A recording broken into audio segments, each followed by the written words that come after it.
Hi, my name is David Castrone. I'm with Waterfront Toronto, and as Mike mentioned, I'll be talking about the market and economic analysis that we've been doing as part of the Portland's analysis study. Our project team, I don't know how far you got into this, so I'll start from the beginning, includes Waterfront Toronto, the City of Toronto, and the TRCA, Regional Conservation Authority. And we're working with, in conjunction with the Toronto Port Authority and the Toronto Portlands Company, the major government agencies involved in analyzing a number of different factors and issues, and I'm sure you've seen some of them as you've been wandering through today. We have retained some expert consultant advice to help us. Those consultants include PricewaterhouseCoopers, who have conducted some market soundings on our behalf, and I'll talk about those. Cushman & Wakefield, world's largest privately held real estate advisory company, who's worked with us on estimating market demand and is working with us on determining development pro formas and phasing opportunities. Scotia Capital is also on the team and providing advice on and consultation on funding, financing, equity and lending requirements. And finally, Urban Strategies, who is looking at some of the planning implications associated with some of the work that we've been doing. For today, this session we'll talk about market perspectives. What is the market in Toronto, and how does that market then actually give us market demand and begin to tell us what potential there is for development in the Portlands. We'll talk a little bit about cost estimating for infrastructure that we've done. We'll look at potential catalytic developments, and I'll talk about that in more detail. And we'll also talk about funding and financing opportunities. So, market perspectives. We undertook market sounding of about 20 local, national, and international development and finance companies, looking at retail, residential, commercial, industrial, cultural, as well as equity investing, lending, and venture capital. We also met with numerous of the existing landowners in the Portlands area, one-on-one meetings to understand their issues. What are they looking for? Are they growing? Are they shrinking? What do they need in a redeveloped Portlands? Because many of them are there, have been there for a long time, and will remain there for a long time. We then looked at demand and market share issues, financing and funding opportunities, and we are now looking at financial modeling and development phasing. I'm going to put this up for just a second. It'll be on our website. If you're interested, you can look up some of these firms, but just to be said that this is the list of those national, international, local developers and finance companies that we spoke to. More importantly, this is what they told us. What they told us was they're very supportive of multifamily residential, high-density residential. They're very supportive of office use and see an office market as well as a retail market. They're less interested in hotel, and in Toronto the hotel market is not as robust as it is in other areas. And there's not a lot of interest in new industrial uses, and new industrial uses in Ontario means really distribution centers because manufacturing is on the wane. They did, however, say that that interest is really conditioned on a number of things. Number one, for any new residential, retail, or office to be constructed in the Portlands, there has to be transit, higher order transit. Right now there's intermittent bus service. That wouldn't be acceptable to accommodate any number of new residents or employees in the Portlands. So we're looking at what does that mean? How can transit be phased? Obviously you don't need transit for 40,000 people if you don't have 40,000 people there for the next 30 years. They've also told us that the area is much too large for any one developer to be able to deal with. We need to look at it in smaller pieces, and it's going to happen over many development cycles because it is so large. And because of that, they recognize that phasing, both for infrastructure and development, is a requirement, and are interested in understanding better how that phasing might work. They've said that, really it goes without saying, the sites have to have servicing. There has to be road access, there has to be water and sewer and power and and cable and telephone and all of the things that are required to build an office or to build a residence. They would welcome, but they won't invest in institutional or government uses, whether they be post-secondary institutions, cultural uses, those sorts of things. They're happy to develop in conjunction with, but those are really government investments from their perspective. Developers have, under the current brownfield regulations, learned how to fund and finance within their pro formas the remediation of land. They will not accept, however, the liability that goes with that land. As purchasers, things that happened in history, they can't know what those things are, so they will not accept the liability for them. And finally, a buried tank that isn't known, they won't accept the liability for that, effectively. So They won't buy the land? No, they will just expect somebody else to pay for cleaning it up. But they will buy the land. So they're also looking at certainty for land use, certainty for servicing. They want to know that if they're going to invest tens to hundreds of millions of dollars in constructing or developing on this land, they want to know what the land uses adjacent are. They want to know they're not going to be an orphan, because an orphan building is a failure. It will not succeed. So they're looking for certainty from a land use planning, servicing perspective before they'll start to invest. So all of that comes out in terms of what is the market, what is the market share actually. The consultants have looked at the market. They've looked at the history. They've looked at growth projections for the city. They've taken StatsCan information. They've taken urbanation information. How much residential or how many residential units have been sold, condominium, retail, or rental, every year over the last any number of years. And they've looked at what are the projections for growth into the future. So all things being equal, assuming markets don't collapse or markets don't go crazy, the total market demand is X percent, is X number of units or X square feet.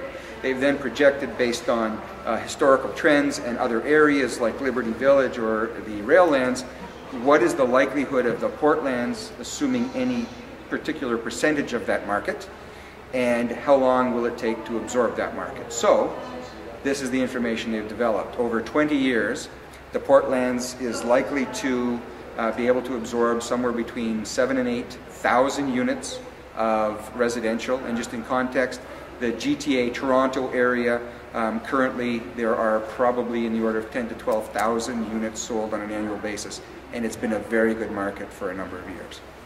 So this suggests that this is sort of 1 year, little less than 1 year's worth of the overall Toronto market. It's actually only about 3% of the Toronto market over 20 years. From an office perspective, and that, by the way, that market is multifamily, high-density residential, much as it is, and when I say that, it could be anywhere from 8 to 20, 25, 30 stories. And given that it could be anywhere from 8 to 25 to 30 stories, the amount of space that development will assume or will consume could range from 40 to 80 acres. Just depends where it is and what the density is, but that's the amount of space that use would require. From an office perspective, with the same analysis, they've identified about 2 to 4 million square feet of office demand, and that demand is different than the demand downtown. You won't find, or it's unlikely you'll see any buildings a la Canary Wharf built in the Portlands. There won't be 30, 40-story towers. There will be no market for that out there because the market for that kind of space exists right here and around Union Station, and there's still a lot of land to allow that to happen. The other part of that is that there's a flight path and an airport that doesn't allow that height of building to be constructed. So the type of building that they think can be accommodated here, the type of form of building is more akin to the 905, 5 to 6 story, 200,000 square foot suburban type office building. And again, depending on the height and the layout, that could absorb anywhere from 40 to 90 acres. Finally, on the retail side, this amount of retail is what is required for the local demand. So when you with the number of employees that you have in that many million square feet, with the number of residents you have in 7,000 units, you need this much retail of varying sizes or varying types, you know, grocery stores and convenience stores and that sort of thing to accommodate that local population.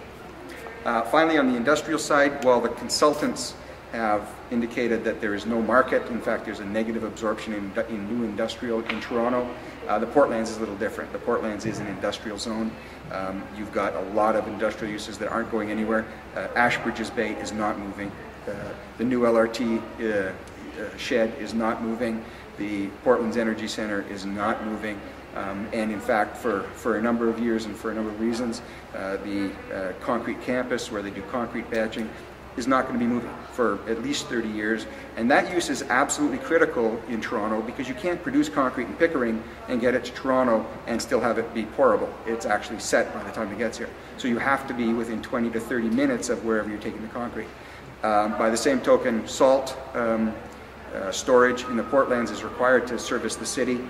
One ship of salt takes 7,000 trucks to move. So if we had to load that salt somewhere else and bring it into the city, that's an incredible amount of truck traffic that you've added to the city. So these are things the city requires to actually survive, and they're not going to go anywhere for quite some time. So nonetheless, there may be a bit of expansion in some of this. We don't know. We have to try and figure out what it means from an area and revenue perspective. We don't think it's going to be big, but those industrial users, you know, it's a different market here than it is in the rest of the city. Costs. So we have done a bunch of additional costing on the optimized river, first and foremost, where we've identified that the cost to do the flood protection in one shot today would be about $400 million.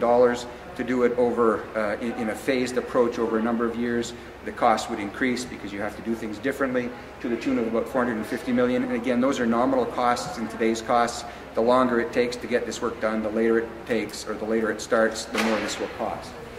In terms of the balance of infrastructure, we've got roads, sewers, water, you've got a high voltage power line that runs down Commissioner Street. You've got transit, parks, or soil remediation. All of those costs for the entire 1,000 acres could range between $2 and $2.5 billion. So the total investment in infrastructure for the entire Portlands is $2.5 to $3 billion. There just isn't that kind of money available today to do that. And quite honestly, there's actually no need to invest that kind of money today to do that, because if we're only actually going to build out 10 to 20% of the Portlands over the next 20 years, why would you invest any money to service those areas you're not actually going to be building out until year 30 to 40? So, I want to talk a bit about catalytic developments. So everything we've talked about, the absorptions we've talked about, is based on the market as it exists today. Assuming no catastrophic changes in it, doesn't go up, doesn't go down tremendously, kind of follows the same trends as it has over the last 20, 25 years. So, however, we know that there are things that could happen and have happened in other places globally that can change the market. They can actually change the demand, change the absorption. Sydney Harbour with the Opera House is one, where that was just a catalytic change and Sydney Harbour changed completely. Bilbao Guggenheim Museum changed Bilbao's waterfront completely, and the market no longer has any bearing on what actually happens there. It creates its own market, it creates its own node. So what might happen here, we don't know. Those are things that you take them when you get them and you determine whether or not you can live with them. I should note that none of these things can actually happen as of right today. Every single one of them would require the city to determine from a policy perspective whether or not they wanted to do it, whether or not it was appropriate to do it. You know, does the funding exist? Does the public, does the community buy into any one of these things happening? Could you just hold that question till the end? Thank you. So, you know, post-secondary institution. We haven't been told there's one going here. In fact, we've been told probably there isn't one going here. Nonetheless, we do know that there are not enough post-secondary seats in Ontario and in the GTA over the next 20 years. Those seats need to be accommodated somewhere. If they were accommodated here, what could it mean? Cultural or tourist attraction. You've heard stories about various things. We've already got a really nice museum, we've got a nice opera house, we probably don't need other ones, but there could be something else that could come in. So what would that mean in terms of land uses and the absorption and development schedule? We've already got plans that show what a World's Fair and Olympics could do and mean to the Portlands.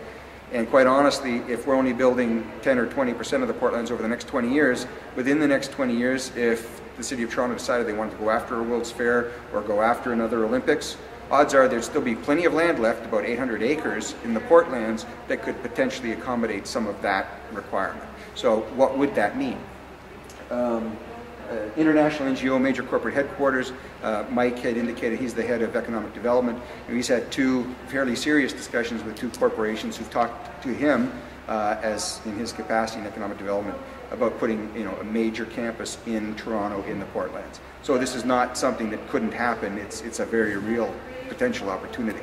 An NGO, there are cities in Europe who really their entire market is based on accommodating these sorts of uses. Montreal has a very robust market based on accommodating non-governmental organization uses. And then finally, the market tells us that there is a demand in Toronto for a regional retail center, a shopping center. That shopping center, based on demand, could go in Markham, could go in Brampton, could go in the Downsview, could go in any number of places. We simply know there's a market. It could go in the Portlands. However, it would be subject to policy approval by the City of Toronto, subject to funding. We would have to determine what it does to a planning perspective, and in fact, the community would have input. And lastly, in urban big box, we know there's a market because there have been applications made. Those applications were rejected. The fact of the matter is there is a market. It does, we have to look at what are the implications. If that was something that the city wanted to do, what would it do to the development? Revenues. I'm going to start at the bottom on this one. Public investment. That's the typical way this work is done, is through the leverage of public monies to fund infrastructure. That's the way Waterfront Toronto was funded, for example. However, we've all seen the budgets in the last week, and in fact the city's budget in the last month and a half. They're not writing checks for $250 to $3 billion today for infrastructure. That could change in a couple of years, but right now we're not relying on that as being a way to actually fund infrastructure in the Portlands. So what other options are there? We'll go back up to the top. We've talked about, and you've heard about, I think, tax increment financing. Effectively, tax increment financing takes the taxes that you have today and then projects what your taxes would be if you redevelop those lands to their best use, highest use, and then said, okay, we're going to take those future taxes and we're going to use those to fund the infrastructure today. So you borrow money and use the future taxes to pay that money back over 20, 30, or 40 years. So that's what a TIF is. It's done in the US a fair bit. Development charges, the next two, development charges, Section 37s, local improvements, subdivision charges, those are all development levies of varying types. In Toronto, commercial and industrial properties, developers are not charged development levies the way they are in the 905. Development levies are charged on residential properties, residential developments. Section 37 contributions are used to fund softer services like affordable housing and parks and things. Local improvement charges, subdivision charges, those are just different ways of saying that the private sector funds those infrastructure components and shares the cost among all of the landowners that benefit from them.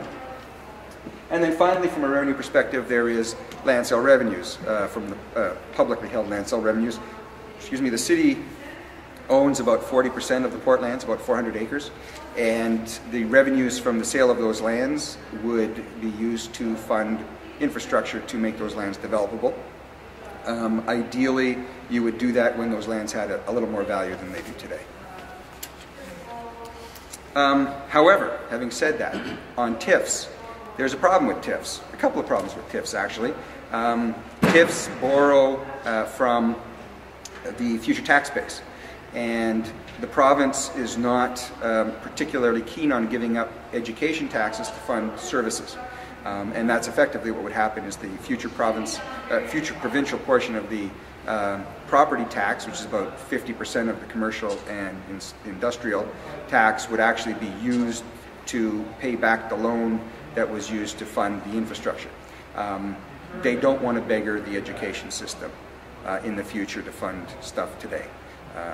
By the same token, the City of Toronto, the municipality who takes taxes in the future, looks at it from the standpoint of, well, you're creating new roads and you're creating new parks and you're creating new public spaces and new sewers, all of which require maintenance and operation. So I've got to mow the lawn, I've got to plow the street, I've got to sweep the sidewalks, I've got to police the properties, I have to provide fire protection, but I've actually got no revenue to do that. I have no taxes from any of that new land and new park and new road that allows me to fund any of that operation and maintenance, which means I have to increase the taxes in the rest of the city to actually provide for that future funding. So from the city's perspective, that's just borrowing against general revenues, notwithstanding it's a TIF.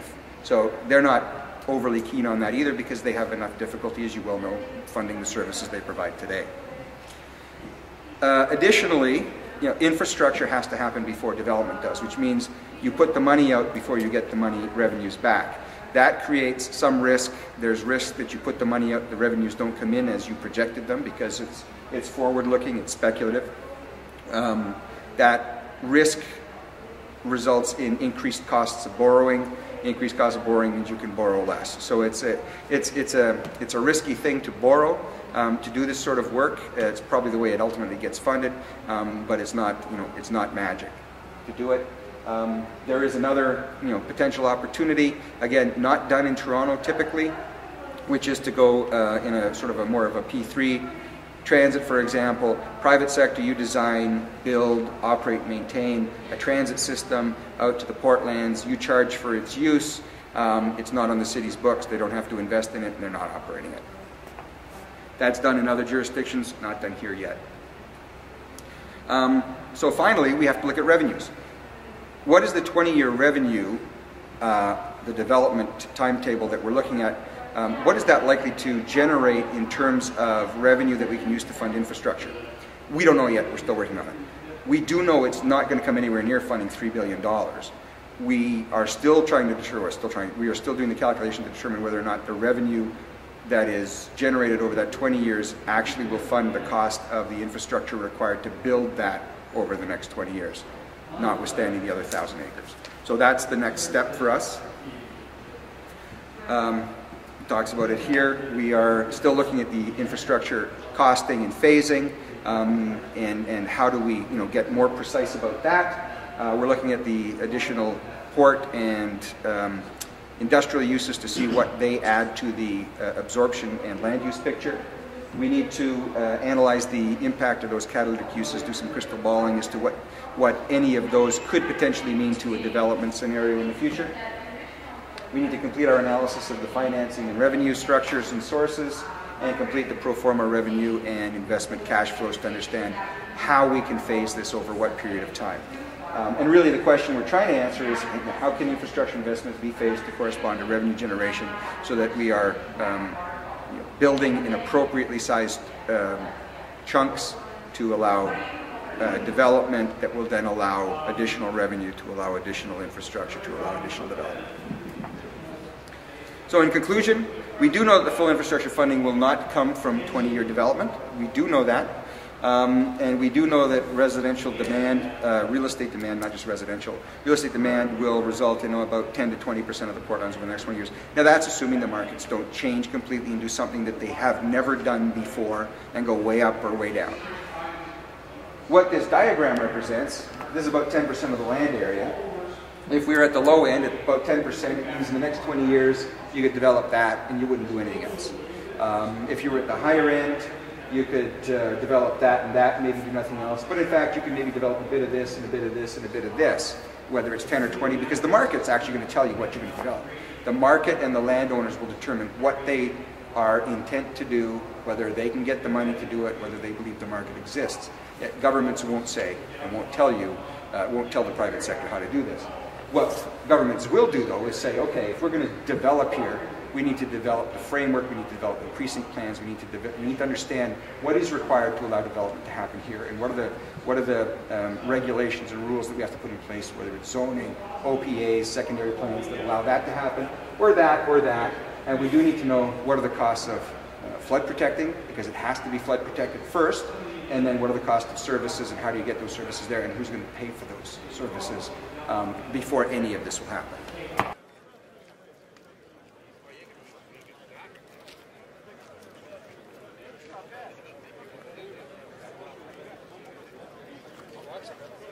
Yeah. Good stuff.